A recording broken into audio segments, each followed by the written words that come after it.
Carrie. Are you Carrie? I'm not Carrie. Do I look like Carrie? I don't know. I've only briefly looked at it. I just remember somebody with blondish looking hair. So Yeah, that's it. fine. We're hoping Yeah. it's worked. I've embedded it in the so you're last on, are you? Yeah. So it's important to recognise that this demonstrates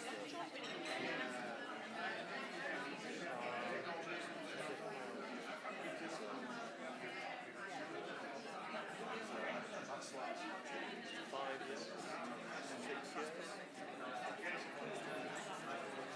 He was the national IT project manager and previous IT systems from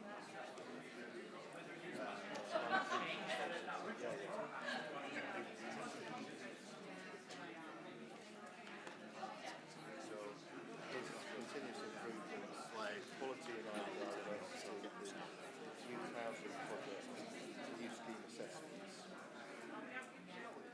no major projects. Thank you very much. Because actually most of his top stuff is BAU, bedding, Tom, which is his major project.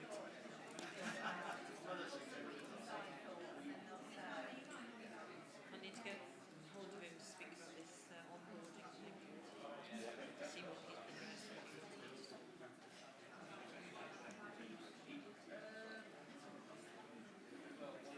So I know that I drafted an email and sent it to Suzanne. Because I thought if I'm going to send it out to you and my team, it should go out to Tom as well. Yeah. I don't think we ever got round. I didn't ever send it out because I'm not sure that we discussed it. Suzanne and I had the time to discuss it. Yeah, thank you so much. Thank you.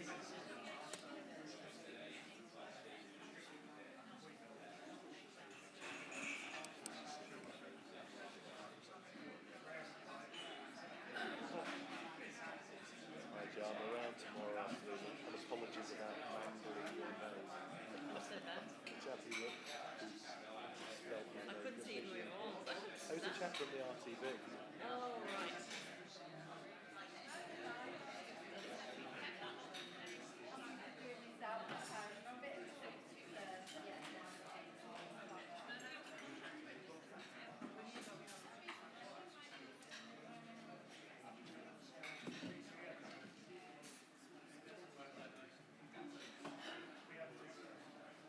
I think I'll probably send those back over. 5 minutes.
Tony, we've never met in person. Where, did you come to Dublin?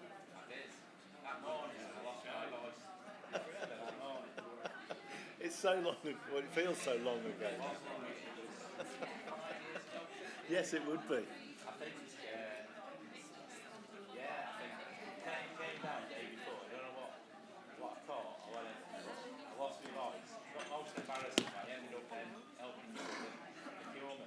Yeah, you did. Yeah. And we implemented. Did you help us put Carsington in, or were you helping us replace Carsington? Get rid of it, yeah. So we implemented that on the 4th of April this year. It's been hard. Yeah. It will be good, but I think TLL. I always thought they would, and I think initially in replacing the systems, personally I thought you probably needed something turnkey and off the shelf that would do differential rates and whatever. And I think a couple of IT managers, you had an appetite for a bit of a journey, a bit of adventure. Nothing wrong with that, but I know at the time I think I said, well, it could be €500 this time. And I think since then, over the last year, I've been working with cooperative housing. So I've been over to Dublin a few times. I think Lorcan, the procurement chap, has been speaking to your procurement contact about. Okay, can we take the seats? Can we take our seats now, please? Thank you. So we can make a start on this afternoon session. I hope everyone's been fed and watered, as they say. I'd like to welcome to the stage Mark Butler and Simon Goodwin from St Ledger.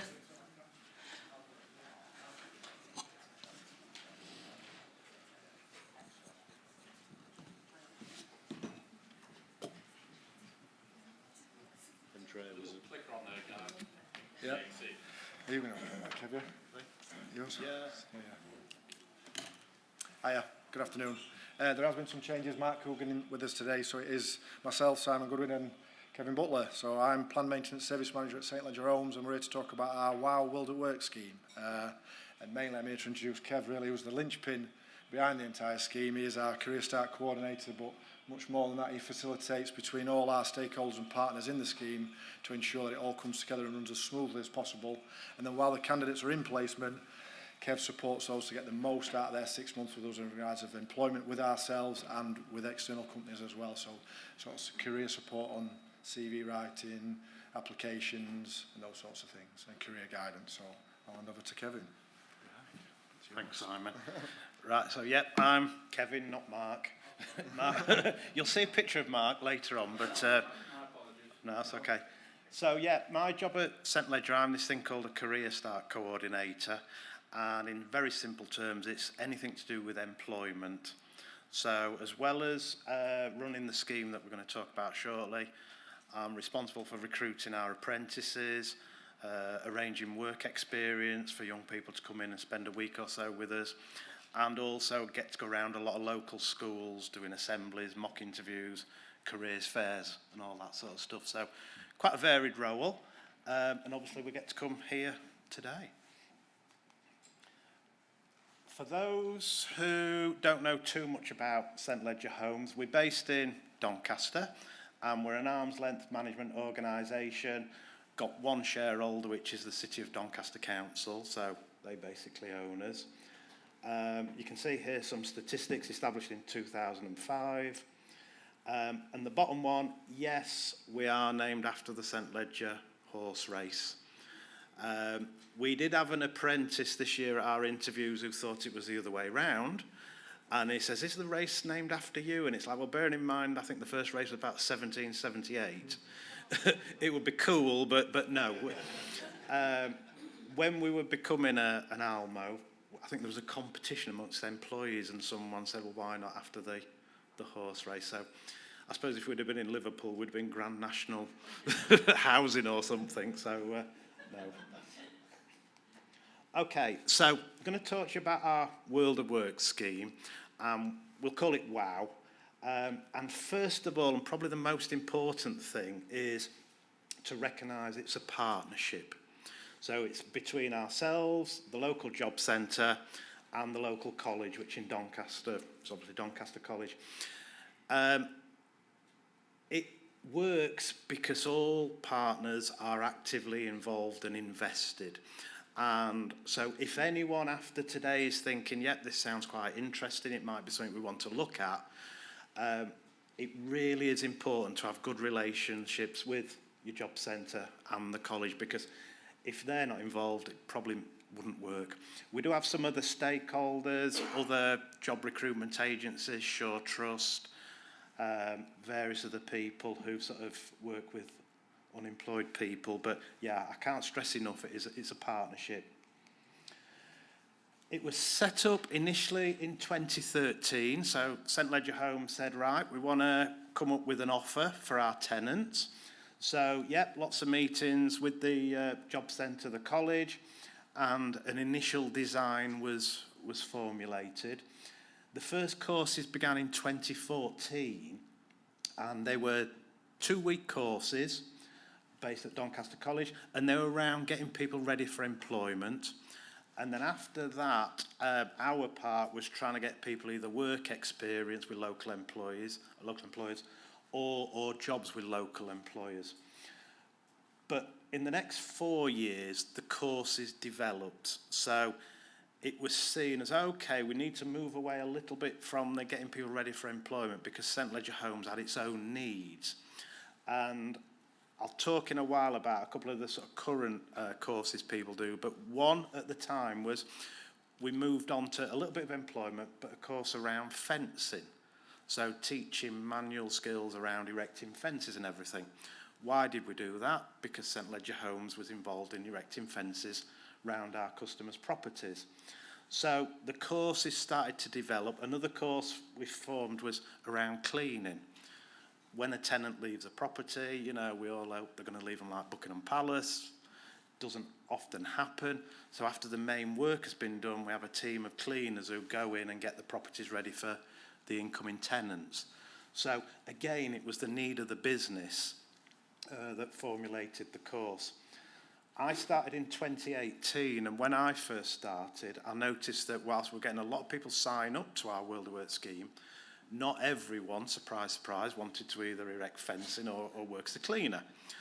So we were missing out on sort of providing help for a lot of people. So I asked management, I said, can I introduce a general employment offer to run alongside it? And that was agreed, and we'll talk about that in a moment.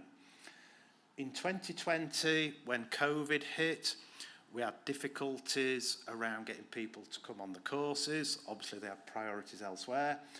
And the college, and I'll fully explain how that works in a moment, but the college would say, if you've not got enough people, we can't run the courses. And it got to the position where we went to management and said, can we trial inviting along non-tenants of St Ledger Homes? And it was agreed. So the scheme was expanded. So in its current form today, you don't have to live in one of our properties. You've just got to live within the Doncaster Council area. There's been big advantages because of that. I mean, the mayor loves it because it's now a wider offer for the people of Doncaster. The job centre love it because they can offer it to more benefit claimants. 2024, we had a 10-year celebration. We had it at Doncaster College. We got a lot of the old people who'd come through the WOW scheme, the people who were currently on the schemes. We got a lot of the tradespeople who support the scheme. The college came, the job centre came, and it was quite a nice celebration. We also piloted a new course around office work, just to see if there was the demand for that, and that was successful. And then, in terms of the future, we see it continuing into the future, and as we'll explain, hopefully we'll be able to increase the offer. I think the problem, as in a lot of cases, is budgets at the moment. If we've got the money, we can do it. If we haven't, unfortunately, we can't. So, the scheme run, how does the scheme run? If anyone knows what a sector-based work academy programme is, in very simple terms, it's sort of run in collaboration with the job centre. Normally they are 3 stages. So with a swap, a benefit claimant can attend a course, can then do a bit of work experience, followed by a guaranteed interview for paid employment. With our scheme, we only do it 2 stage. So we have the course and then we have the offer of employment. So as you can see here, each of the courses we run, it's a 4-week college course, at the moment in either cleaning or multi-skills. We then say to people, do you want to apply for a guaranteed interview with a possibility of 6 months paid work? So if we now look at more detailed of how it works, and this is where the partnership working comes in. So when we're ready for a new course, we'll speak to Doncaster College, let them know when we need that date. Once that's agreed, we have a form you have to complete that goes to the job centre, and the offer of the course is then advertised across various platforms. So for example, it's on the St Ledger Homes website. The job centre will add it to their database, so their work coaches can discuss the course with the benefit claimants. So if any benefit claimant has said, you know, cleaning is an area of work I'm interested in, or construction, the work coach knows they can discuss it, tell them all about it, and then make a referral.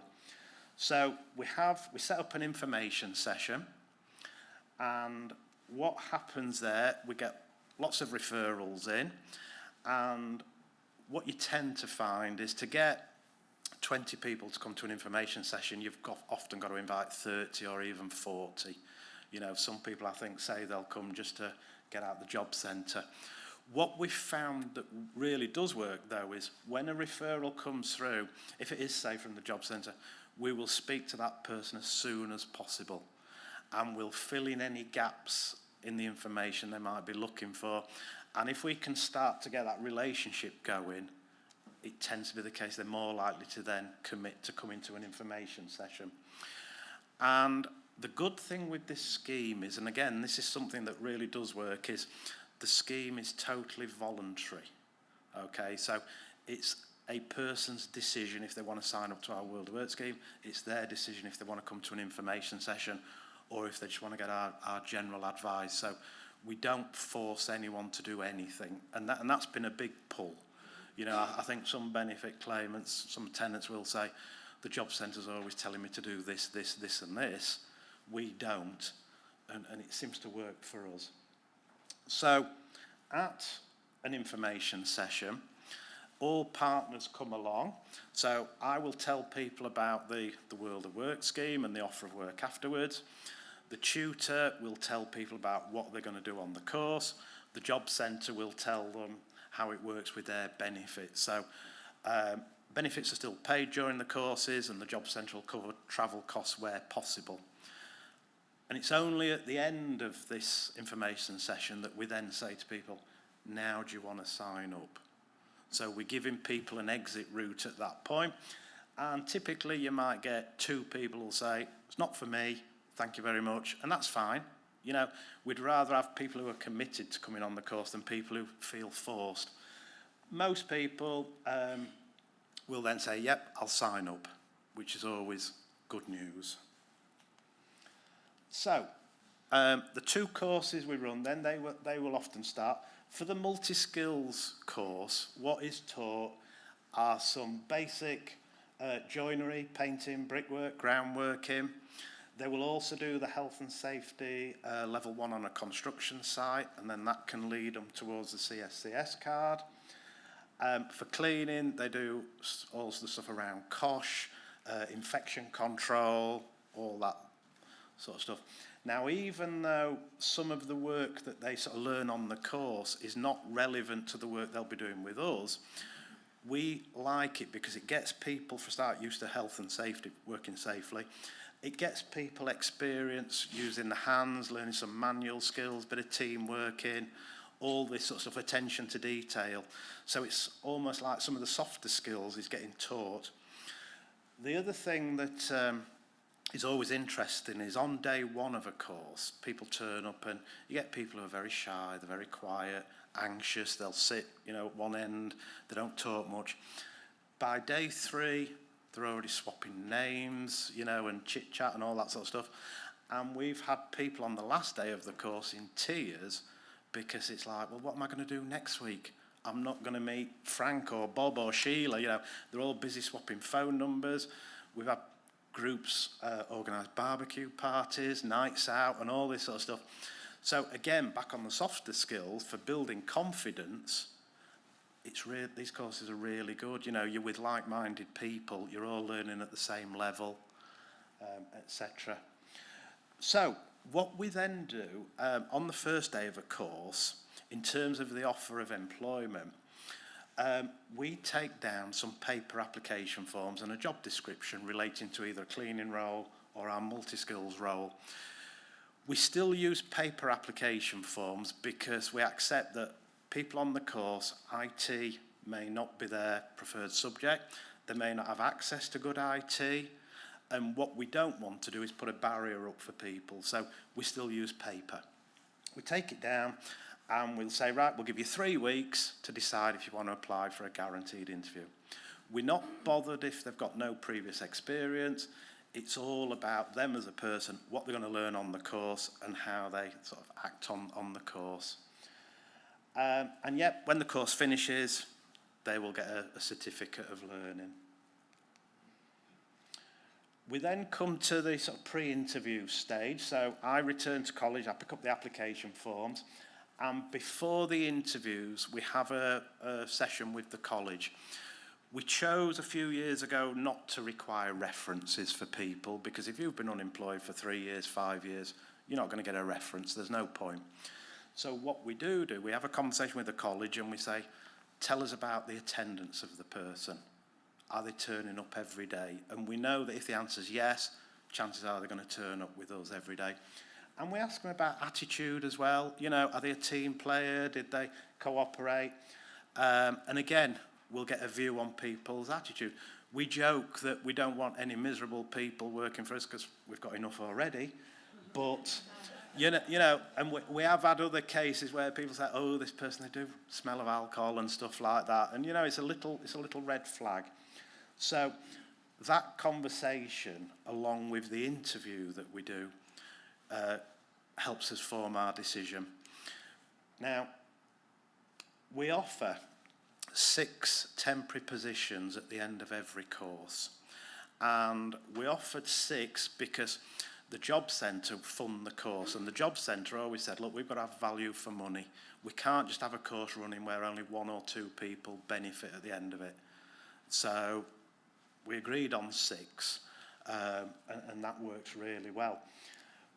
For anyone who is successful, and at the interview we even get the college to set a couple of the questions just to test the knowledge, you know. So again, we're trying to keep it as informal as possible. We're not asking questions up there, they're relatively low level questions. We'll hopefully have 6 good candidates. We do have some people who really struggle on the interviews, you know, and that's a fact of life, and we're not going to fill all 6 if we think there's a person who we don't think they're going to turn up to work, or it's been reported that their attitude is not great. These are proper jobs that are offered, so we do need committed and dedicated sort of World of Work participants to join in. Now, they also have to do, before they start the 6 months paid work, they do 1 week unpaid work trial, and that is on the basis that they get to see whether they like us, and we get to see whether we think they're okay for the scheme. 99% of people pass that work trial, and they still get the benefits during the week. And then the week after, they start the 6 months paid work. And it is, as I said, it is a proper job. They're paid on the same day as everyone else. They join the pension scheme. They can leave if they want to. They get the same level of holidays, all the other benefits we get. We provide all the PPE, clothing. They get all the further training that any regular member of staff would get. You know, so they are treated basically as employees. And we think that's important because I know in the past sometimes people have said, oh, you're just a wow worker. And it's like some people felt a bit belittled by it. So no, they are full-time regular employees. And the work they do is also really important. Our cleaners, for example, one of our big KPIs is getting properties back into so families can move in, so we've got the set number of days, so their work is vital. The work that the multi-skills team do, they're working in local communities, doing groundwork in path pavement repairs, low-level gutter servicing, all of that. It's helping keep communities looking decent. The last comment is quite an interesting one. We offer them 6 months guaranteed work, and we can't offer anything beyond that, otherwise the scheme would come to an end. But we always say to people, you don't have to work for the full 6 months. If you see your dream job in week 1, tell us. We'll help you fill the application forms in. We'll help you prepare for the interviews. You know, I would love it if in the last month we had no one on the scheme because everyone's secured a permanent job. It means that the scheme is working exactly how it should be. Okay. We've yet to get to know one in the last month, unfortunately. So, yeah, as I said, the voids team, if you come through cleaning, we have people working with permanent cleaners, getting properties ready for new tenants, helping to meet the KPI target. And we've also recently had some of the people on the cleaning scheme now working with our community caretakers, clearing properties ready for incoming tenants.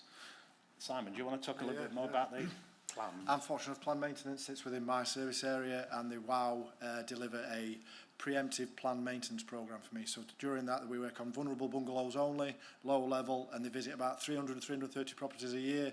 And basically, they use a skyvac to clean the gutters, they check for gutter leaks, minor bits of pointing and brickwork, check the access and egress to ensure there's no trip hazards, define the boundaries of the property, and then that every property gets that preemptive maintenance delivered by the WOW team for us, and that's what they deliver on a 6 month base. That's a 12-month programme, 6 first cohort, 6 second cohort.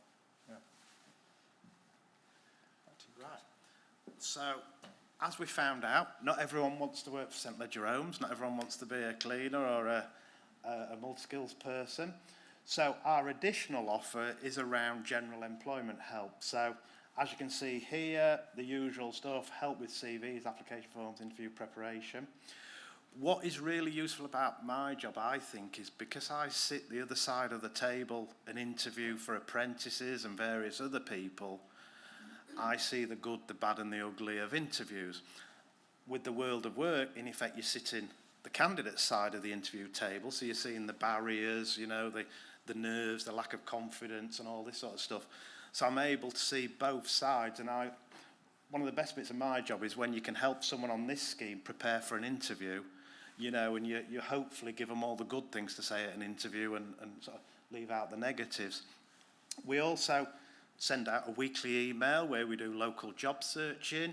If we get told about jobs that no one else knows, we include them. We also include hints and tips. We talk about careers fairs. Anything around employment that we think is useful, we send out to the participants. And we also have a guide to seeking employment. I used to be a debt worker at Citizens Advice, and sometimes you'd see someone and then they disappeared. And when I came to this job, I thought, right, I'm going to draw up a guide so that if someone gets in touch once and we never see them again, they'll at least go away with this guide to seeking employment, which again talks about employment skills, but also about confidence and options for work. All of this is available to anyone at any time. So you can sign up to our World of Work scheme, not do a course. You can sign up and just do the course and not apply for a job. You can be interviewed, not be successful, still receive all this. Or you can be successful and still receive the general employment help. And this route has also enabled a lot of our participants into work. And as probably people in this room might know, there's nothing better than getting a phone call from someone saying, I got that job, you know, thanks for your help. It really is nice. Oh, the wrong way. Right, I'm going back to Simon now because he's going to talk about the issue of money and budgets. As I previously said, we use it to use a planned maintenance, preemptive maintenance, but we use 6 WOW employees every 6 months. So we have 12 members of staff over the year. And we have a team leader permanently employed and a working charge hand. We did try to expand it past that, but it becomes quite challenging and they're quite hands-on to get them into the work. Some of these employees have not worked for a considerable amount of time, so actually they do need that close support they can't really be left unaided or unsupported. So that's the ratio that works for us, and that comes at a cost, obviously. So it's about 300k per year. 213k of that is on employment cost, salary, the charge hands and the team leader, and then 87 on materials. But as I said, the return for that is we deliver a preemptive maintenance programme throughout every year on about 330 properties a year, which has reduced repairs in the area they're working, and it is very popular with ward members and other parties, obviously, to have the WOW working in their team. And we've also used them to deliver community projects where funding has been in. Did one in a village in Rosington in Doncaster where social isolation was quite high, and they recommended a scheme to build some park benches and some areas of outdoor space to encourage residents out of their homes and interact with each other. And the WOW actually delivered the entire works and got that ticked off, and it was a great success and really popular in Doncaster as well. Back to you, Kev. So, two case studies, and some people might recognise the chap on the right, the absentee from today, so that's Mark. Gemma, one of our tenants, single parent, just short of 30. Oh, and Shaz said we can talk about it, don't worry, so we have got the authority. Single parent, just about 30. She said herself, life going nowhere, bored of looking at the same four walls. She wanted to do something. So she found out about our World of Work scheme, and she chose to do the multi-skills course. So signed up, and according to a tutor at college, she was the first one in every day. She was the first one who wanted to know how to use the different tools, machinery and equipment. She was just a little sort of energy bubble. She applied for one of the roles with us, and surprise, surprise, she was successful.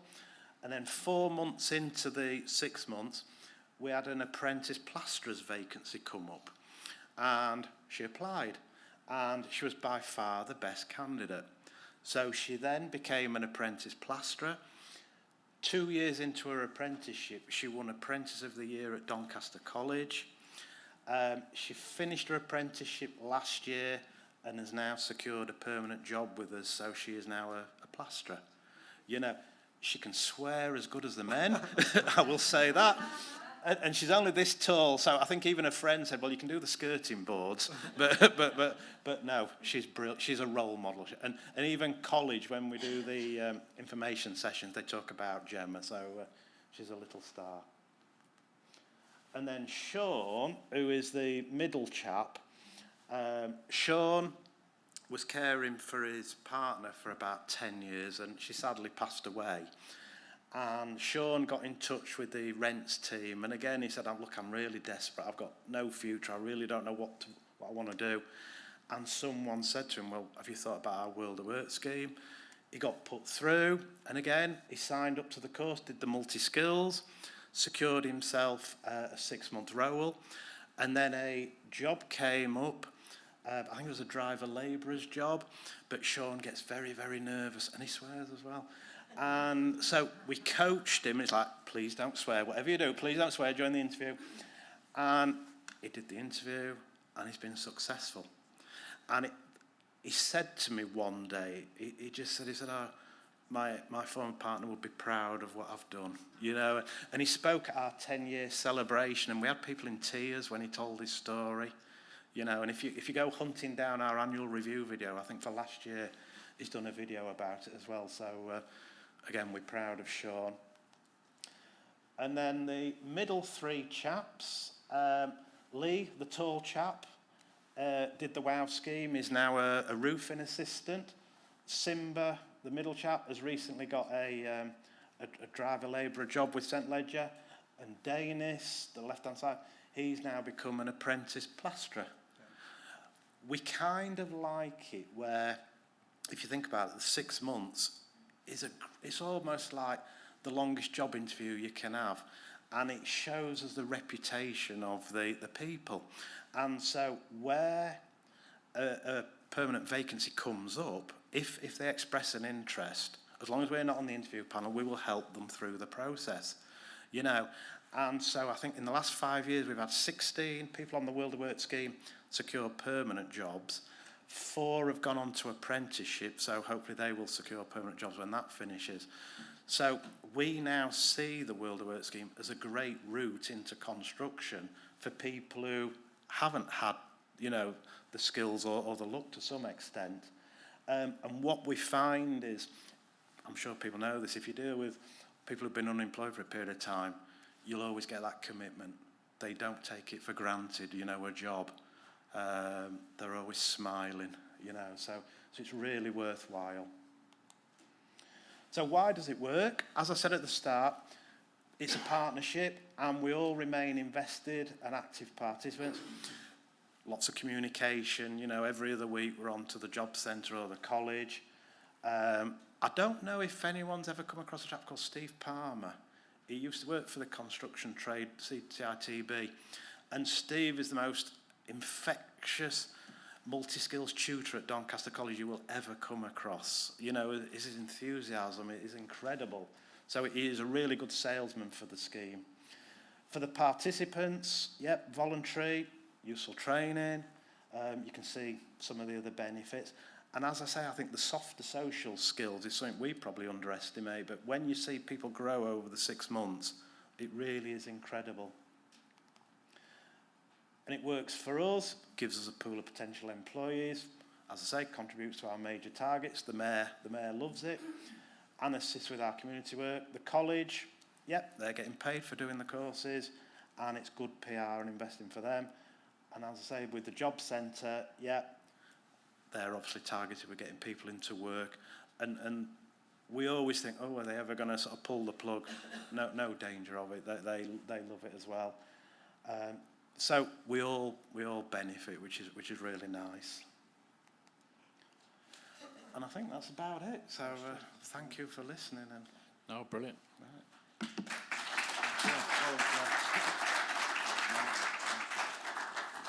Can't disappear yet. Any questions? Yeah, can we go? I say, absolutely love the scheme. It's fantastic.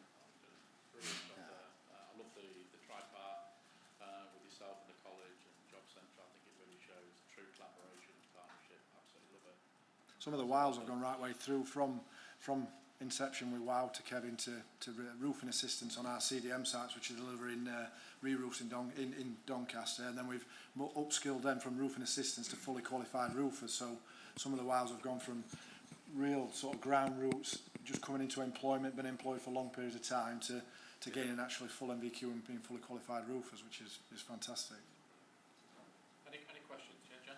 Yeah, it's just I think it's a fantastic scheme, really, really good. I just wondered, have any other housing providers approached you to sort of help, you know, replicate your method? We've had, I think I got a call from Berners-lee Homes a while ago, a couple of years ago. I forget the name of the person. City of Lincoln Council. Yeah. So a couple. But we always say if anyone is interested, you know, give us a call, come and visit us. You know, we can put you in touch. Catch up with you about it, see if there's any partnership opportunities. Yeah. Really, it sounds like a great scheme. Thank you. Anybody else? No? No? Sure, Kevin's back to get the stage. No, thanks ever so much. Thank you. No, thank you. Thank you.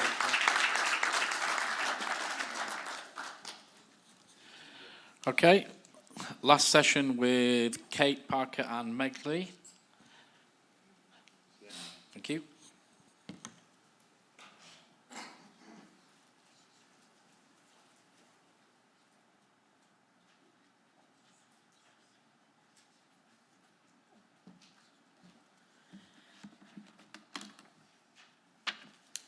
Hello.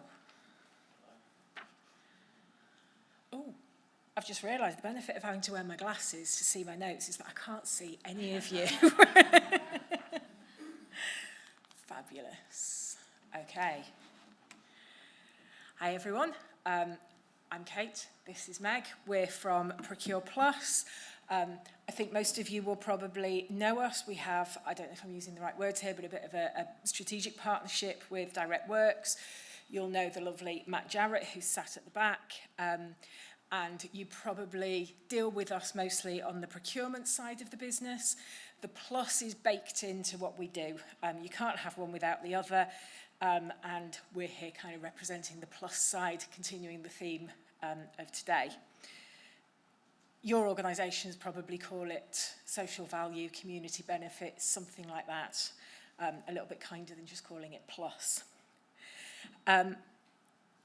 What we do in terms of community benefit, social value, the plus, is very similar to what other similar organisations will say they do. So whilst it could be quite a diverse offer, kind of running through us like Blackpool Rock is skills, training and employment, and there's kind of the standard one trainee or one apprentice position per million that gets written into all our contracts, and that's what the team manages. But Danny's gone, but we're really good at relieving CITB in particular of their funding, really good at it. Quite good at relieving City and Guilds of their funding. A bit of a track record at squeezing some money out of local authorities and combined authorities and things like that. So in fact, the money that we would normally spend on getting a trainee per £1 million or a job per £1 million or an apprentice per £1 million actually ends up being 4 per £1 million of spend, because we've got all of this extra funding coming in from different places. And it's not just about new jobs and new people coming in. So again, this morning we're talking about retention and upskilling. And over the last year, we've secured, I think it's the equivalent of about £500,000 worth of funding for training directly back to our customers, so people like you guys, to upskill their workforce.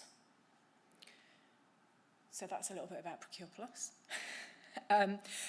We're a little bit of a group, so we also have an organisation called WAMT, Women and Manual Trades, that's part of PP.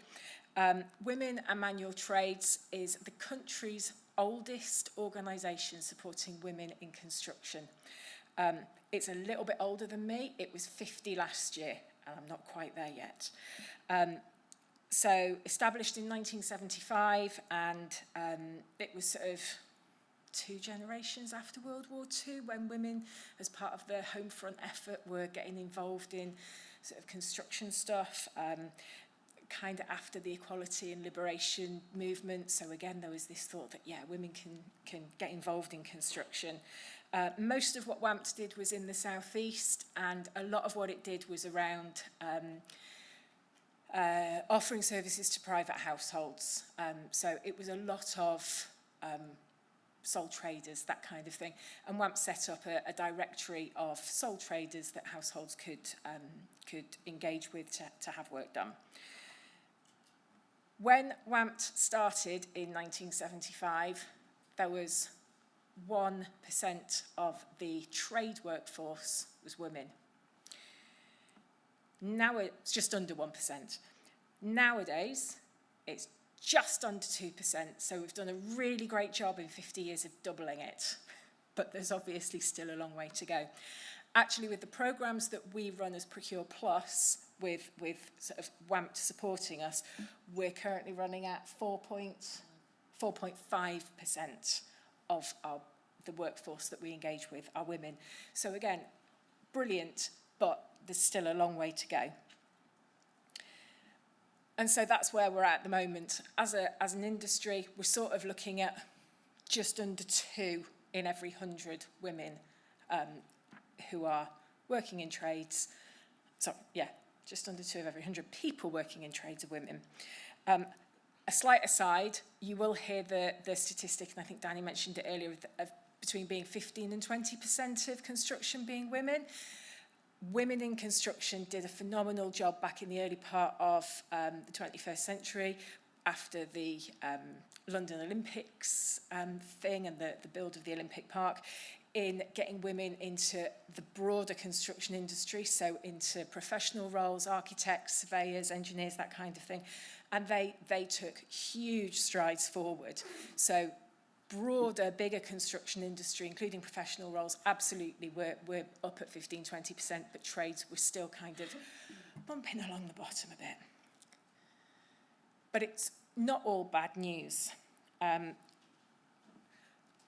We heard earlier there were lots of statistics that were a little bit grim, but there are some glimmers of hope. So I've written down here, Golding Homes, I don't know if they're in the room, but they have around and about 20% of their workforce within their DLO are females. We know that up to 25% of students on construction courses in colleges, not just apprenticeships, but all types of courses, are female. So that issue of attraction, of getting people in, actually that's not ours to solve, because that work's already being done.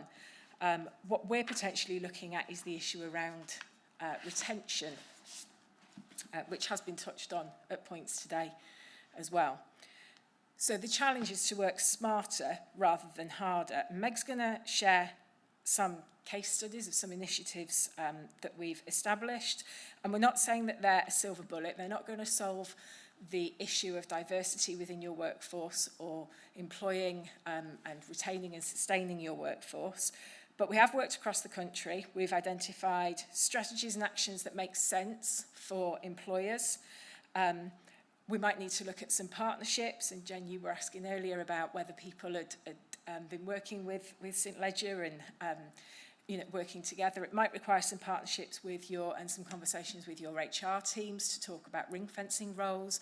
It might need some conversations and partnerships with your L&D teams around whether it's always apprenticeships or whether you look at other types of training, looking at different training providers, so to find candidates, and maybe working together with other employers to share resources.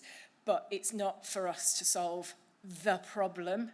It's for us to do our little bit that helps solve our problems of engaging and retaining our workforce. So I'm going to hand over to Meg briefly.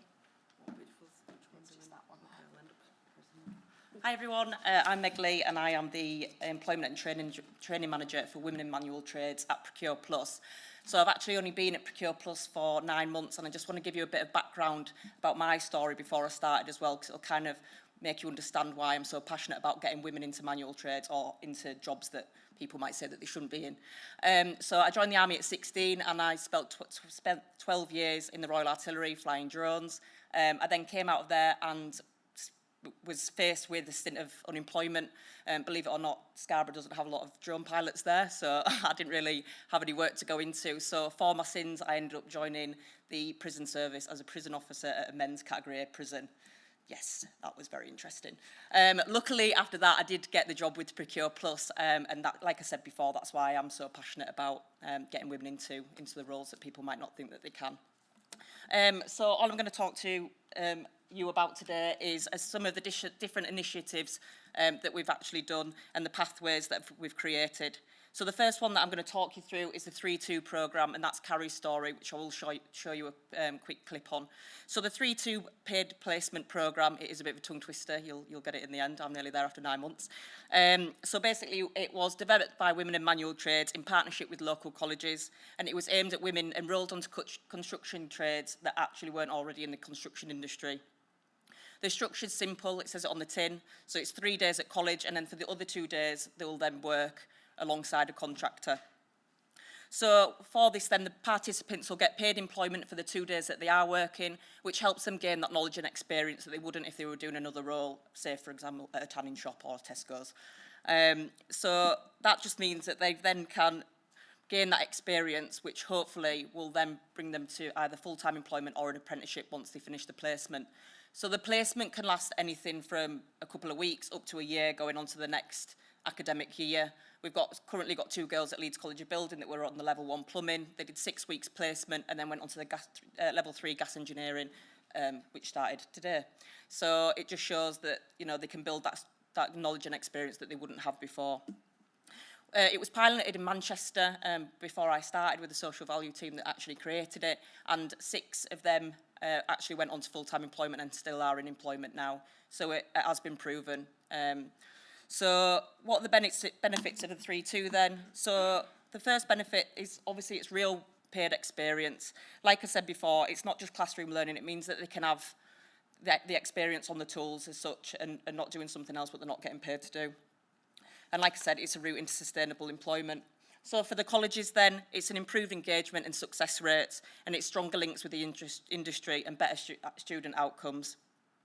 For the employer, it's access to pre-trained, motivated workers, and obviously it's a lower recruitment and training cost. If you're invested in them a couple of months, weeks beforehand, you know what they're all about. It's almost like a prolonged work experience for them.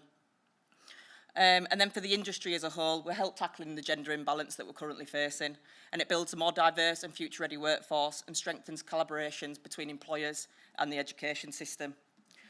I'm now going to put you over to Carrie on a video. I'm hoping the tech works, I'm sure it will. And it's just a few words from her as Carrie did the 3-2 initiative. Please work.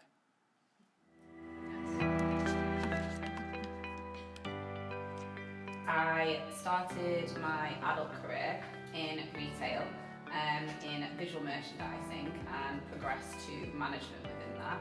And then in the last 3.5 years, I've changed career, and I have now just qualified last October, so it will be nearly a year I've now been qualified as a fully fledged joiner.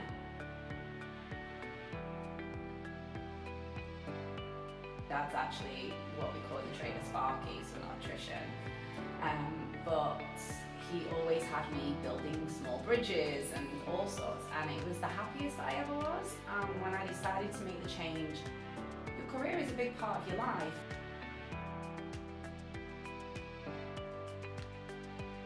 So by the time we got to COVID, I was like, I need to make a change. I need to do something different. And I'm gonna have, if I'm going to do it, I need to do it now. Nobody's gonna do this for me. I'm just gonna have to be brave and take this leap. So that was my turning point. And I have to say, I'm so grateful that I did.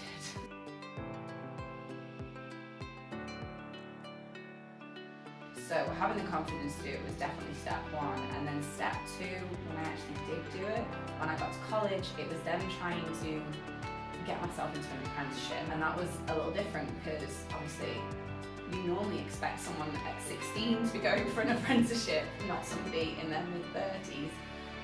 So yeah, that was definitely barrier number two.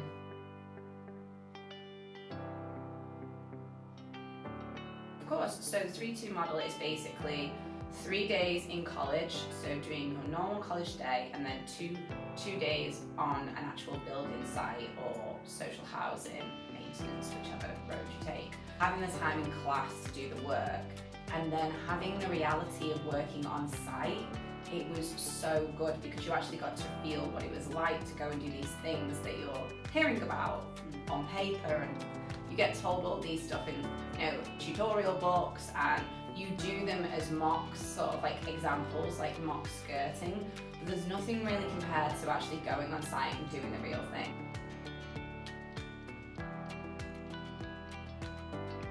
Basically from day dot they were really supportive, not in just for like having an interview to find the company that I'm now working with, but also like things as simple as setting up my SES card so that I could go onto site, having reading materials to study before that, and also just having somebody to talk to.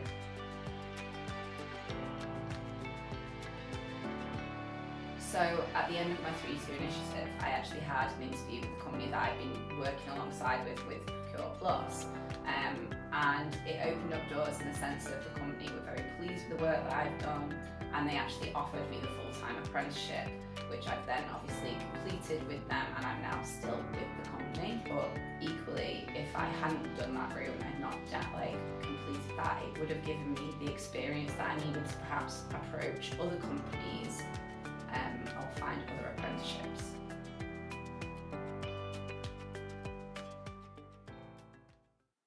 I think Carrie's story there highlights the impact that this initiative made, and you can see how confident that she is, and she's actually still with Jackson & Jackson now. So moving on from there then, I'm now going to speak to you just about the work that we do with HMP Style, a partnership that we've had since 2022. So since working with HMP Style, we've been delivering introduction to construction training and also DFE boot camps within the last 12 months. Since 2022 then, we've supported 30 women into training, and we've also supported 8 women into employment. We've also had ongoing support through the prison employment leads and the resettlement teams to help the women going into employment when they're eligible for release on temporary licence on post-release.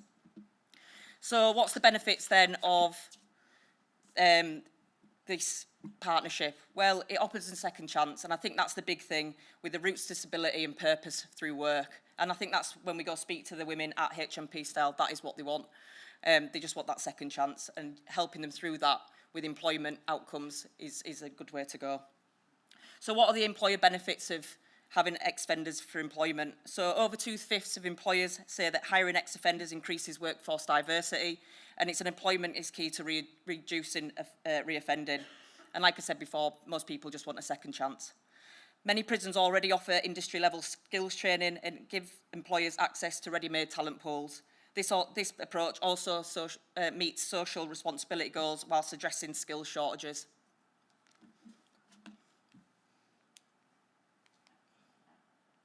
So our third one then is our ex-military gas engineering pathway. As you may know, this one is quite close to my heart, and I did create it myself. Like I said, I did have 6 weeks unemployed when I left the army, which is really scary when you've got a mortgage to pay, which I'm sure that you'll all understand. So the reason that I came up with this then, one was for anyone that was coming out of the services, I knew that there was a niche there, that in the last 3 months of services, if anyone knows, you still get full pay the last 3 months that you're actually working for the armed forces. So I thought to myself, right, is there a course out there, which I know, Raf will kill me now for saying don't do a short course, but is there any course out there that they can get paid whilst they're still in service, you know, for that last 3 months? So Laura's story, Kate has actually nicely put some case studies on there if you want to take a look at them or read them after. But Laura's basically was in a former Royal Military Police officer with 15 years service, so she'd not had any background in gas engineering, but she knew that she wanted to do a trade. She joined our military gas pathway, which was designed for female service leavers with 3 months service to go. And the pathway that we have is in collaboration with Brookhouse Training. I'm not sure if any of you have heard of them before, but they produce a course that you can become a fully qualified gas engineer within 6 months. Within that 6 months, they do an 18-week placement, which is they do a placement and guarantee the placement with a reputable employer of their choice. But what we're looking at is implementing that into a DLO, and then hopefully, then you take them on, you do an improver course for a year after that. So what's the benefits of the gas engineering pathway then? Well, as we know, veterans bring leadership, resilience and problem-solving skills, and a lot of hiring military staff has said that it strengthens teams and diversifies workforces. It's, like I said, it promotes a diverse and inclusive workforce, and one that reflects a wider range of experiences and strengths. This pathway enables employers to gain a fully qualified gas engineer that would only require help as an improver once employed. Like I said, if you want to have a check on them, then you can have a look at the case study that's on your table. Okay, back over to you.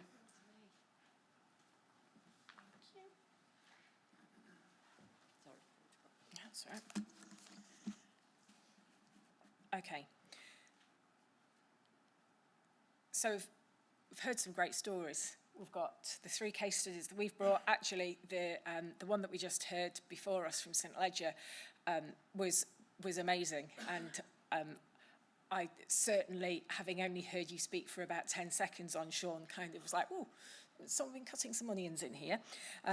So it's really nice to hear these stories. It can be really inspiring, but I know that tomorrow we've all got KPIs to meet, we've all got commercial decisions to make, and this isn't a business critical issue, is it? Getting some more women into your organisations. That's, you know, when it gets back to it tomorrow, this isn't going to be a priority for you. Or is it? One of the things I've not put up here, but last year, maybe 2 years ago, the Ombudsman, who is not an organisation that we normally deal with, were looking at the complaints that they were receiving. And unsurprisingly, repairs and maintenance were the source of most of the complaints that they were receiving from social housing tenants. And they were seeing that the numbers were going up, the numbers weren't coming down, and when they researched it, their conclusion was that trust had gone, that when a social housing tenant was reporting that something needed doing, they were expecting there to be a problem, and when a contractor was going into a house, they were expecting to be complained about. They were expecting something to go wrong. Trust had completely broken down. And so the Ombudsman released a report called Repairing Trust. I'm sure it's something that you all keep under your pillows at night and read daily. But they reached out to us about the Style project working in the local women's prison, because they'd seen it online somewhere, and they said that, you know, they thought that those sorts of initiatives were things that would really help repair trust and develop trust between communities and housing providers. And actually, if you read, this is, sorry, a bit of a shameless plug, but if you read the report, it has lots of case studies in it, and it says an organisation in the Northwest or an organisation in Central England or whatever.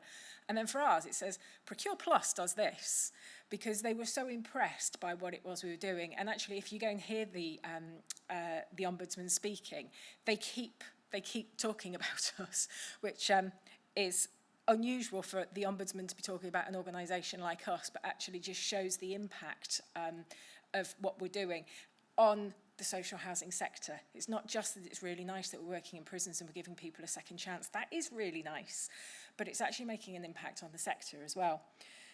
And why women? Because there could be loads of other types of people in your communities that it would make sense to employ, and absolutely, it could be loads of other different types of people, but we know anecdotally from speaking to you guys and people in similar organisations that a lot of your refusals are down to people feeling vulnerable and not wanting to have particularly men in their houses doing repairs and things like that.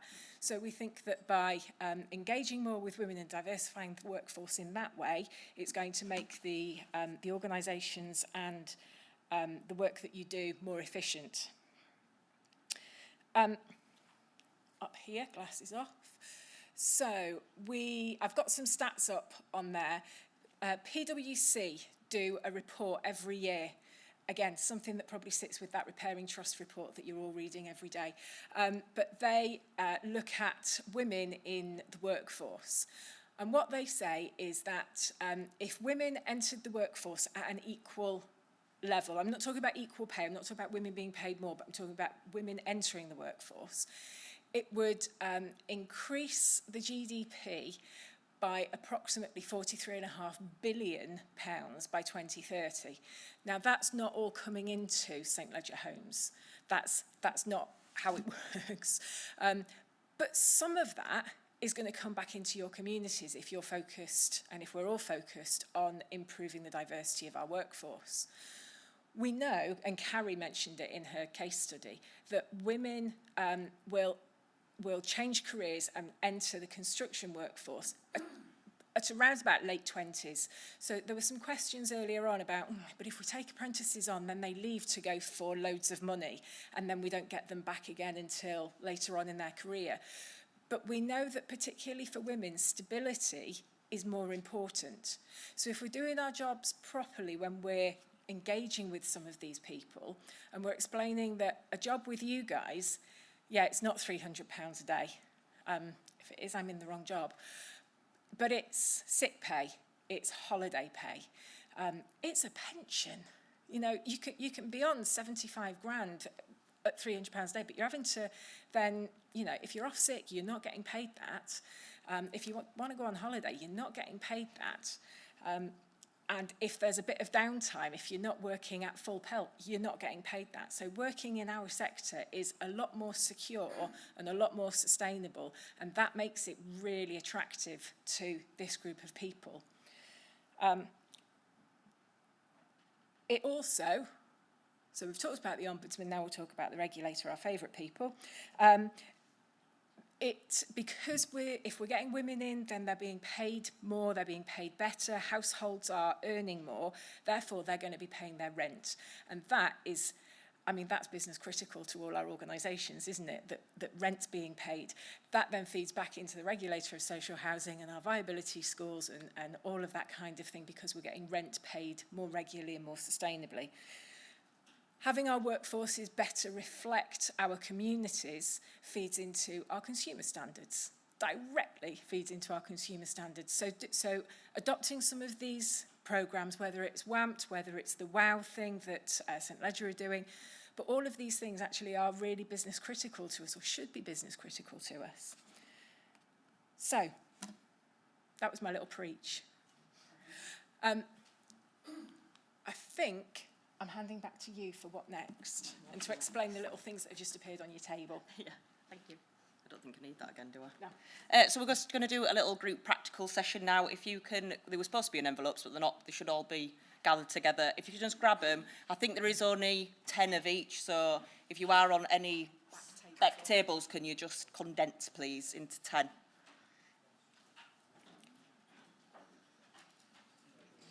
So all we're going to do with this question set is just amongst yourselves have a bit of a discussion of all the 5 questions, and then we'll reconvene in about 15-20 minutes and discuss what findings you've got. Thank you.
just start wrapping up your last questions and then we'll start discussing in about 2 minutes.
Right, if you just want to finish off there, and then we'll just discuss each question.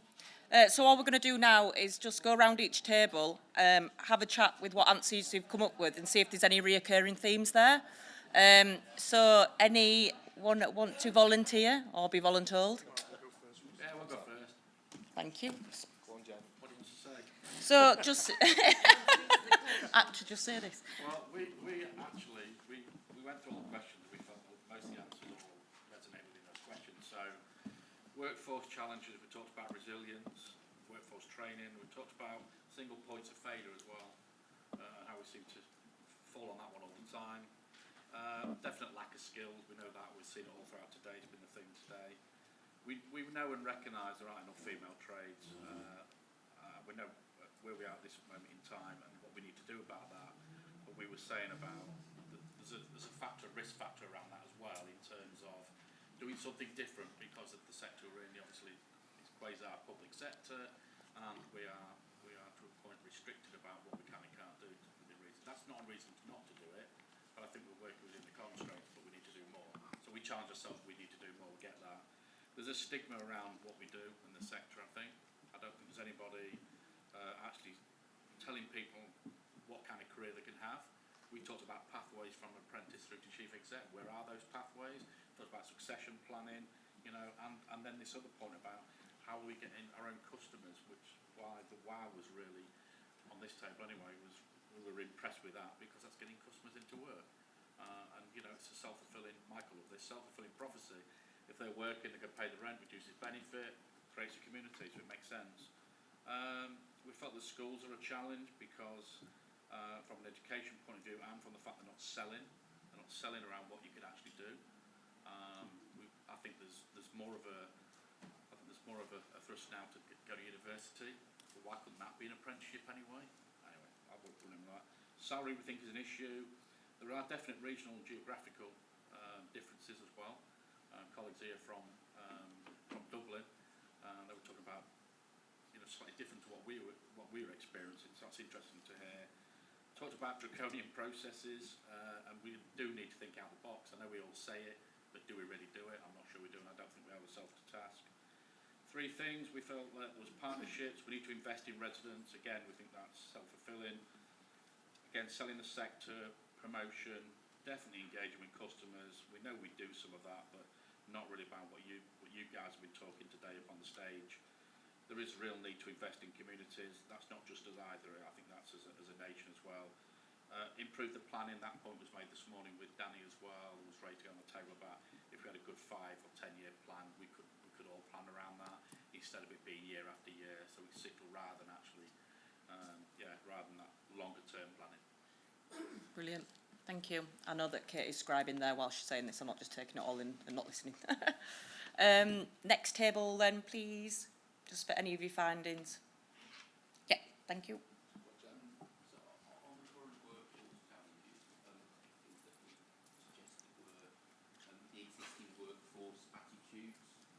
Making sure that teams are inclusive in embracing female workers into repairs teams. You know, a lone worker working in a male team may not feel accepted and therefore will become a retention risk and leave the sector. On the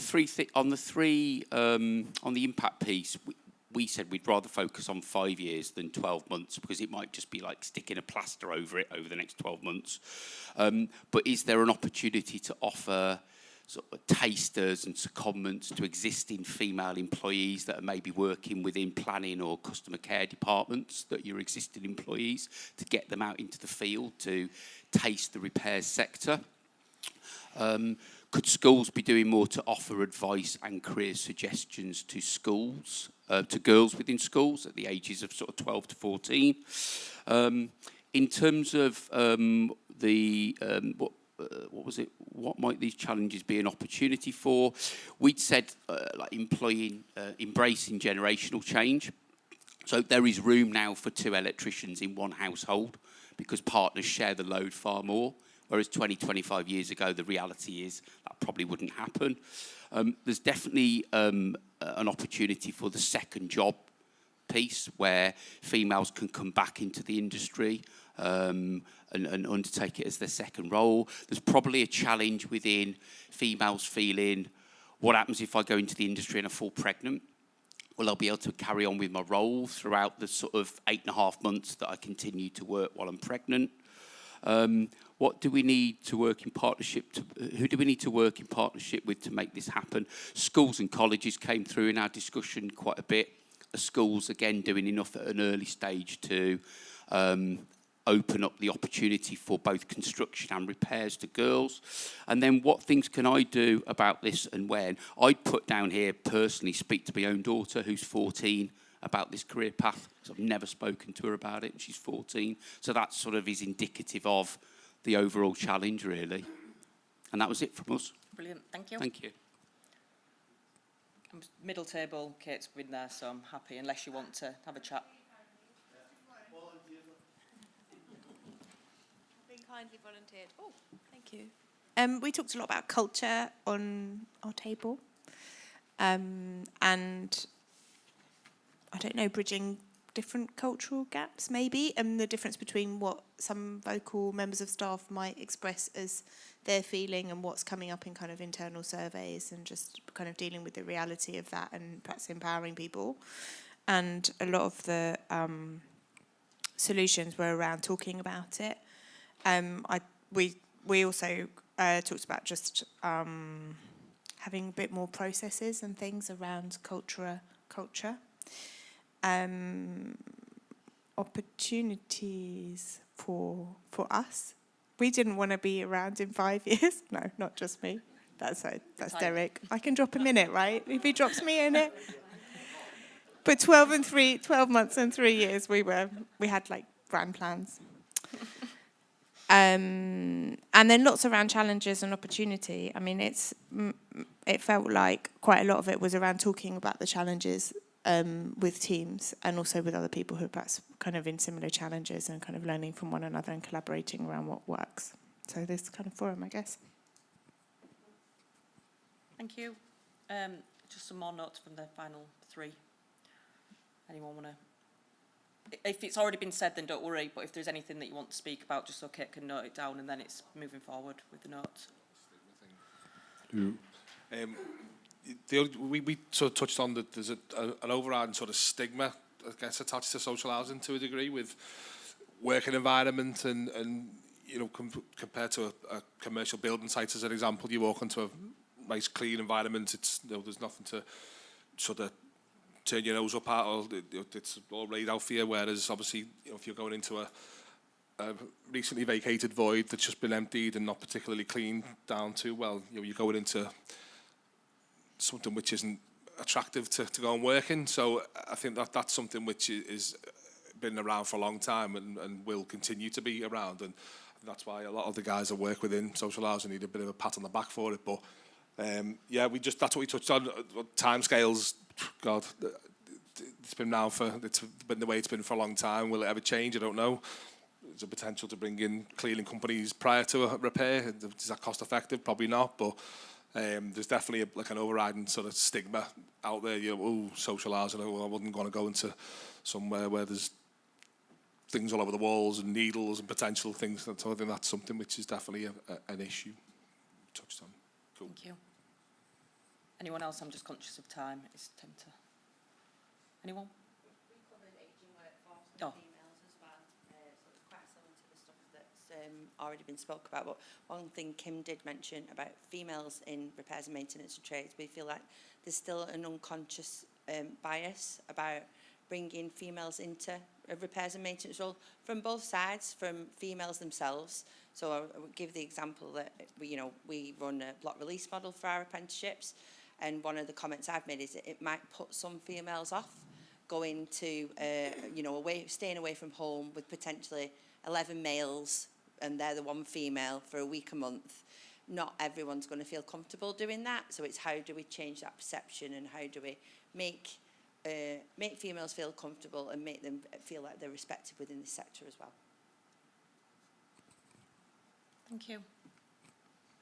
Brilliant.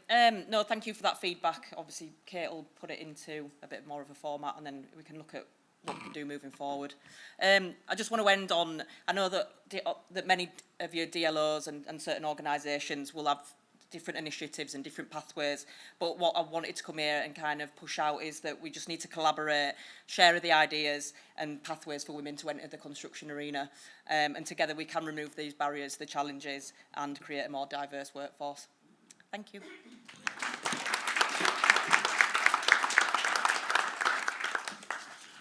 Okay, no questions on that. Thanks ever so much, ladies. That was excellent. Brilliant presentation. That's it. That's a wrap for us for today. I'd like to thank all our speakers. I think the theme has really run through every one of those presentations. It's great that everyone that's got up has actually, referred back to what's gone on previously. So thank you to everyone that's spoken today. It's really appreciated. You never failed to deliver. Thank you. Trying to read in, I'm the same way. I can't read my glasses. With so much pressure going on, it's just great to see there is some really, really great work going on. We know, and I think the comment was made there, go back to the office tomorrow and, we start again. It's almost rinse and repeat. So let's try and not forget what we've picked up today, because it is important, very important.